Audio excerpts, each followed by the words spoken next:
Halo guys, kembali lagi bersama gua Dwi yang tentunya dengan Capruk Film cuy. By the way, gimana kabar kalian nih? Semoga kalian tetap sehat ya. Amin. Di video kali ini kita akan melanjutkan Donghua Martial Master ya.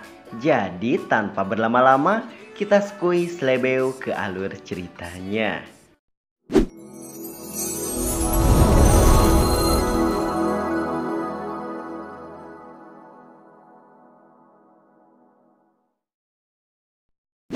Lanjut dari part kemarin, setelah mereka sedikit mengobrol, mereka pun langsung berjalan menuju pintu gerbang. Ketika di dalam, ada seorang cewek yang bernama Hua. Ia mengatakan kalau dirinya sudah lama sekali menunggu si Lee Kun Yun. Dan sambil berjalan, Chin Chen pun berkata dalam hatinya, praktisi mistik tahap awal berusia 20 tahunan berseliweran di mana-mana. Singkat cerita, si Lee Kun Yun pun memberikan salam kepada seniornya itu. Dan dengan sedikit mengejek murid dari 5 kerajaan, senior Hua pun mengajak si Lee Kun Yun untuk pergi bersamanya karena senior mereka akan segera tiba. Dengan maksud yang baik, si Lee Kun Yun ia mencoba mengajak Jian Su untuk ikut dengannya. Namun dengan ketusnya, Jian Su menjawab tidak perlu. Dan mendengar ia menolaknya, si Lee Kun Yun pun mencoba mengajak si Chin Chen untuk ikut dengannya. Karena ia beralasan mempunyai sesuatu yang ingin diberitahukan kepada si Chin Chen. Seperti biasa, si Lord Chin Chen pun berkata, jika punya sesuatu untuk dikatakan, maka katakan saja di sini. Yap, ia pun hanya bisa mengancam si Lord Chin Chen untuk segera menjauhi Jian Su. Jika tidak, maka ia akan membuatnya hidup segan, bahkan mati pun tak mau. Lagi-lagi dengan singkatnya Chin Chen mengatakan bahwa ia pernah mandi bersama dengan Jian Su di waktu itu. Dan saat detik-detik pergelutan perkelahian antara dia dan aku akan segera dimulai, tiba-tiba setelah itu Chin Chen pun mengajak Jian Su untuk pergi dari sana. Dengan tatapan dendam dan seperti Handeul tidak bisa mengajak Jian Su pergi bersamanya, akhirnya si Lee Kun Yun pun ikut pergi bersama senior Hua. Scene beralih ke si Lord Chin Chen dan Jian Su lagi cuy. Di sana, Jian Su mengatakan bahwa mereka akan berpisah di sini. Namun jelas si Lord Chin Chen tidak membiarkannya begitu saja. Dengan gombalan rayuan seorang fuckboy, ia pun berhasil membuat si Jian Su ikut pergi bersamanya. Setelah itu, kita diperlihatkan master-master muda di 5 kerajaan berlalu lalang sambil mengeluarkan aura-aura yang berbeda-beda. Lalu si Jian Su menambahkan bahwa jenius sebelumnya juga akan bergabung. Bahkan kali ini, dinasti Wei dari luar wilayah barat laut juga hadir di sini.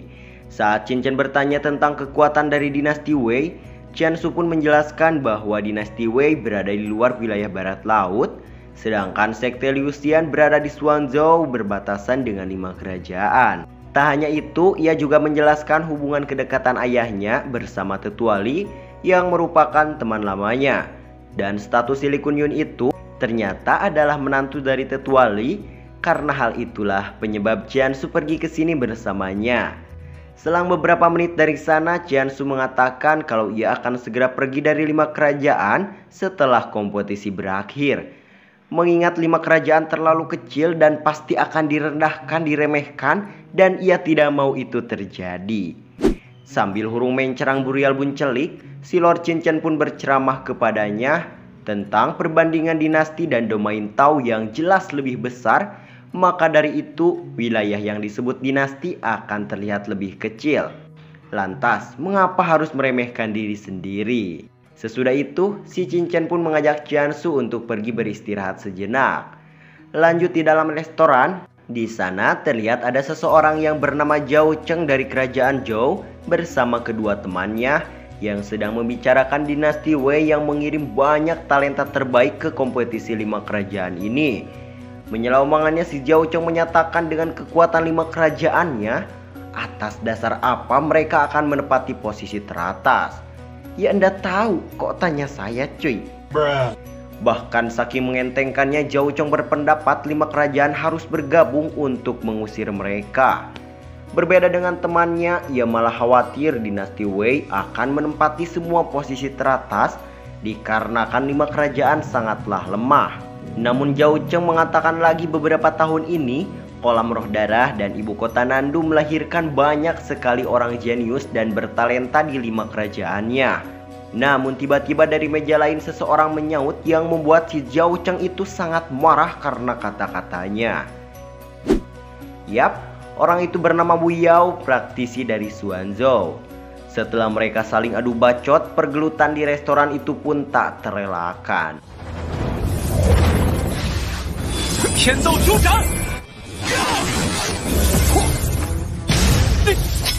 Namun pada akhirnya pergelutan pun berakhir dengan terlemparnya Zhao Cheng keluar jendela dan pihak si Wu Yao pun tertawa dengan sangat puasnya.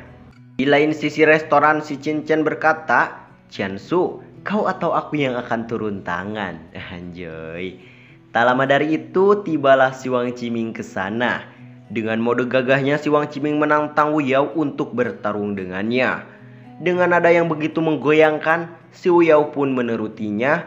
Dan yap, pergelutan pun terjadi.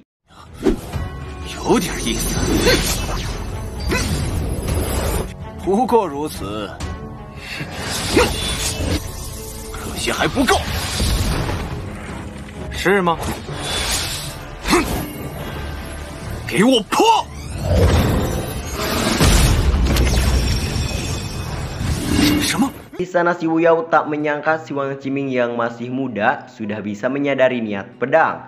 Namun sayangnya itu masih tidak cukup. Dan Wu Yao pun langsung mengeluarkan tinju langit pemecah matahari miliknya. Dan aduan antara kedua kekuatan itu membuat seisi restoran sangat takjub akan kekuatan mereka. Terutama si Qiansu yang juga tidak menyangka kerajaan Qi masih punya jenius seperti Wang Qiming. Si Lord Qin Chen mengatakan bahwa kekuatannya masih belum matang. Karena dia ingin menjadi kuat, membuat niat pedangnya memasuki jalan yang salah yang akan menimbulkan masalah di masa depan. Fokus lagi ke pertarungan, si Wang Qiming dan Wu Yao pun mengeluarkan teknik andalan mereka yang akan menentukan hasil dari pertarungan itu.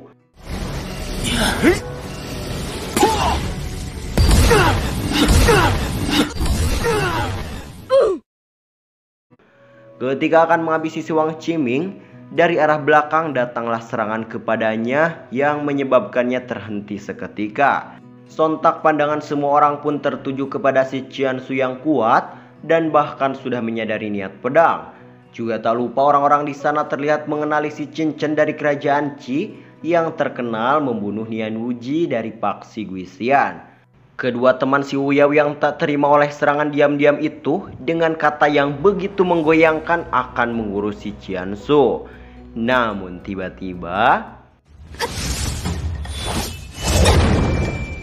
yap, hanya dengan beberapa serangan saja mereka berdua dikalahkan oleh si Qiansu. Dan diakhiri dengan kata-kata, kemudian ia juga menantang si Wu Yao untuk bertarung dengannya. Namun terlihat Wu Yao tengah ketakutan dengan kultivasi si Qiansu.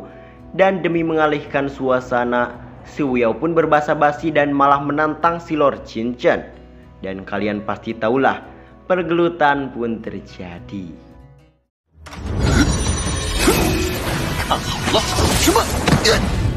Di sana si Wang Qiming menjelaskan bahwa Qin Chen ini terlalu kuat dan setidaknya serangan tadi berisi 2 niat pedang yang berbeda. Dan tentunya setiap niat pedang yang dikeluarkannya itu beberapa kali lebih kuat dari miliknya. Tidak ridho dikalahkan hanya dengan sumpit, ia pun mengeluarkan jurus-jurusnya demi mengalahkan si Lord Qin Chen. Namun sayang dan terlalu sayang, ia bukanlah tandingannya cuy. Seusai mereka pergi dari sana, Qin Chen pun mulai berbincang-bincang dengan Wang Qiming. Mereka membicarakan Raja Lingwu yang mengkhawatirkan Qin Chen tidak sempat menyusul. Dan Qin Chen juga bertanya apakah tadi Wang Qiming memperhatikan gerakannya.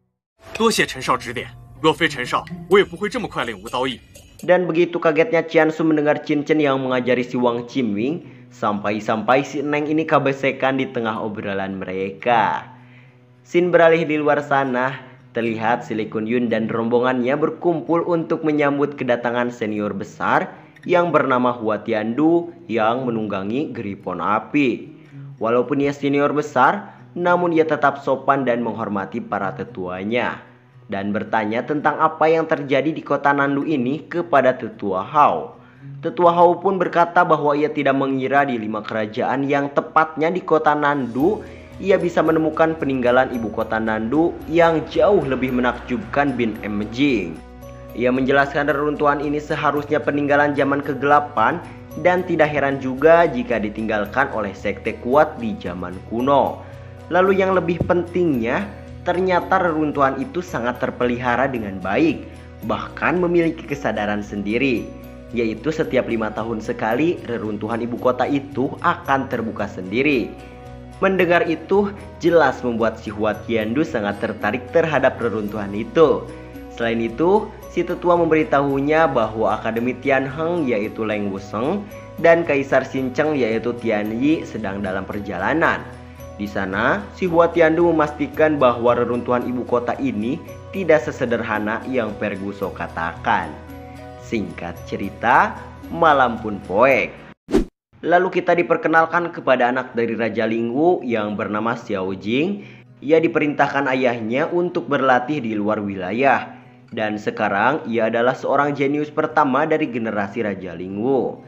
Lalu Qin Chen pun bertanya kepada Raja Lingwu, apakah sekarang kerajaan Qi memiliki seorang jenius tingkat mistik? Raja Lingwu menjawab bahwa sebelumnya kerajaan Qi selalu asal dalam mengumpulkan orang-orang dan tidak pernah bersiap dengan matang. Karena hal itu tentunya menyebabkan kerugian besar cuy. Namun saat itu Yang Mulia juga mempertimbangkan ini sehingga Qin Chen dan kawan-kawan dapat berpartisipasi dalam penyucian di kolam roh darah. Dan sekarang inilah baru terasa rencana ini ternyata berjalan cukup bagus. Lalu Raja Lingwu pun mengatakan bahwa part ini bersambung dulu cuy. Oke guys, mungkin segini dulu aja ya. Jika kalian suka maka jangan lupa like, komen, serta klik tombol subrek-nya. Gua Dwi undur diri karena mau ngopi. See you next video. Wassalam and goodbye cuy.